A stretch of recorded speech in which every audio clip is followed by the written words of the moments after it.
Everyone wants to live a life of dignity and purpose and meaning. And everyone can live a life of dignity and purpose and meaning. And I think, honestly, the core difference between liberals and conservatives is that liberals don't believe that. They think some are smarter than others, some are better than others, some actually can't live a life of dignity and purpose and meaning, but never mind, we'll take care of you. There is nothing like getting really involved in presidential campaign politics by making such a bold statement. Honestly, we like that. Someone speaking their mind fits in rather nicely on this program. Let us then welcome back the former CEO of Hewlett-Packard and sounding more every day like someone with a Pennsylvania Avenue address on their mind. Welcome Carly Fiorina to MidPoint. Carly, it's a pleasure to have you on the show again. Thank you so much for having me back. I have to be very careful. Pretty soon I may have to call you President. I may have to call you Madam President very soon, the way it's going. What is it that got you started where you just decided to go off on that interview and basically just say that liberals think they're smarter than others? You got to admit, them's fighting words. They are fighting words, but you know, I spent a lot of time in the state of California where I have seen liberal ideology play out. California is a state where liberal policies have been in place for a long time. And the result is that here in California, where I happen to be today, the poverty rates are the highest in the nation. The middle class has exited. Small businesses have left. There's soaring income inequality. We spend more money per pupil than 49 out of 50 states, and yet our educational achievement is 49 out of 50. In other words, liberal policies don't work to lift people up. They don't work to grow economies. When government gets bigger and bigger, opportunity gets smaller and smaller. The data is very clear, but we have to make that case to the American people. Carly, what is it that liberals don't seem to like about people who make money? Well, look, I think that I don't even know how to answer that. I don't even know where to begin. I think the place to begin, though, is because you're right. In many cases, successful people are attacked, but just ask yourself, when was the last time that a very successful person who's a Democrat was attacked? Tom Steyer is a very successful man. He spends tens of millions of dollars on liberal policies. Has anyone attacked him as being un-American? Of course not. So Charles Koch, who's successful and who spends money on conservative policies, he is un-American, according to Nancy Pelosi. But Tom Steyer, no, he's a great American. This is all about politics. Are you ready, if you do decide to run for president, to have your personal life basically ripped into on a day-to-day, minute-by-minute basis? Well, actually, I've been the subject of a great deal of public scrutiny for quite a while. Nothing like presidential campaign politics, though, you have to admit. It's true. No, it's true. But everything bad that can be said about me has been said about me, so I understand what's coming, and there's nothing going to be discovered, and so that doesn't frighten me. It really does. And I think what motivates me is a recognition that our nation is drifting towards a future that is so limited for so many people, that we are drifting towards an ever larger, ever more powerful, ever more corrupt federal government that crushes potential in our economy, and that we're drifting towards a more dangerous world because of lack of leadership. I actually have sat across the table from Vladimir Putin. I actually have sat in the same room with Bibi Netanyahu or King Abdullah or the Chinese leadership. I've actually spent a lot of time with leaders who are on the world stage today. And as concerned as I am about a lack of potential for too many Americans in this country, I am equally concerned with the dangerous world that is out there, with people who know they need American leadership, and with the failure of this administration under both President Obama and, frankly, Secretary of State Hillary Clinton to lead. I've only got about 30 seconds left. We'll take a break and come back. But very quickly, you've sat across on these people, but never had to discuss things like nuclear weapons, chemical weapons, and war. The American people will want to know what then makes you qualified to be able to deal with these people, seeing as you've never done it before. Well, actually, I would argue that not a single person running for office right now has discussed nuclear weapons with the head of Iran. The truth is, our president is spending way too much time discussing nuclear weapons with Iran. He ought to quit discussing it, stop talking about it, put impose punishing sanctions again.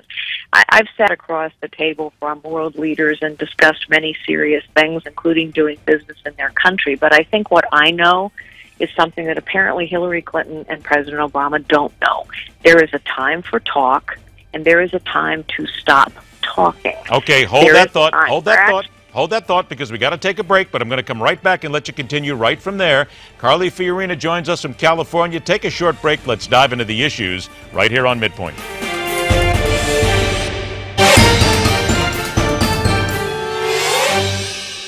So welcome back to MidPoint. Former Hewlett-Packard CEO, former advisor to John McCain's presidential campaign in 2008, and once named by Fortune magazine as the most powerful woman in business, Carly Fiorina joins us today. Carly, you mentioned just before we took the break here that it is time to stop talking and it is time for the president and others to actually take some action. Okay, then, here you go, potential candidate. Let's throw this at you here. We're sitting here with ISIS right now in a war that we've had people tell us that we are losing at this moment. We cannot win it if we continue to go the way we're going now. What do you do? Well, the first thing I would do is gather together those leaders in the Middle East who desperately want our leadership now. So we have an opportunity to, by the way, every problem's an opportunity. The opportunity with the evil that is ISIS is to pull together the Jordanians, the Egyptians, who, by the way, look at what they did when people were beheaded. They started bombing. They executed terrorists. The Jordanians, the Egyptians, the Emiratis, the Qataris, the Saudis, the Iraqis, and yes, even the Israelis. No, they face a common enemy. So we ought to lead that alliance. We ought to provide them with the materiel, the bombs, the support that they're asking for. We ought to be sharing intelligence. All of this can be done. Of course, ISIS can be defeated, but they're not going to be defeated unless we lead. And we are not leading now. And that is what caused King Abdullah to say, when he executed 2 terrorists following the burning alive of the Jordanian pilot and then promptly began bombing.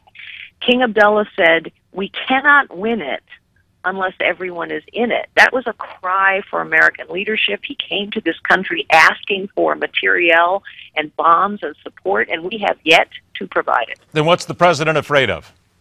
I have no idea. I think the president, when the president rolls out his national security strategy and says that we can't be distracted by disruptions that ISIS causes, and we need strategic patience, but the greatest threat really is climate change. I mean, I don't even know where to start. Obviously, this president is no leader. He is not realistic about the threats that we face. He will not call ISIS by its name, which is evil. But what has Hillary Clinton done? I mean, when our embassy was attacked by terrorists and 4 Americans were killed, she wondered what difference it made, that was a purposeful terrorist attack. And following that atrocity, we've arrested a single guy, and he's in a jail. Is that your best tack at this point? Because Fortune magazine recently called you the GOP's new weapon against Hillary Clinton. Is that what you need to do, and is that what you think is your best tack, to go after Mrs. Clinton at this point? Well, I think we need to talk with the American people about everything that's going on. We need, for example, to fundamentally reform government and quit tinkering around the edges. It's one of the only ways to restore opportunity for the American people. But I also think that we need to be fearless and clear about how Hillary Clinton and liberalism have let us down. Is that just it? You need to be fearless right now and go after Hillary Clinton and her record? Is that what you want to do? I want to do all the things I just said. I want to talk to the American people about our opportunity to restore opportunity for more Americans. I want to talk to the American people about fundamentally reforming government. I want to talk to the American people about leadership in the world. And in order to win in 2016, which we must, the contrast between our principles, our values, conservative principles and values, that contrast needs to be crystal clear. And we have to call it like it is with Hillary Clinton or President Obama or whoever.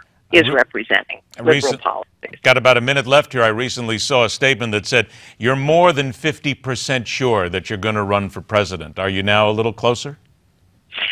Yes, I would say the odds are over 50%. I will probably make a final decision in the late April timeframe, but I continue to be very encouraged by the support I receive and the encouragement by people that I'm on the right track here. Would you, under any circumstance, if it came up, accept a vice president's role? Oh, well, who knows? We're a long way from that. It's going to happen awful fast. You know it as well as I do in business. It's going to come up real quick. Well, it's true. And one of the things I don't spend a lot of time worrying about is hypotheticals. So let's go run this campaign and talk to the American people about the choices that face us and why conservative principles and conservative values are the only thing that can restore the promise of this great nation.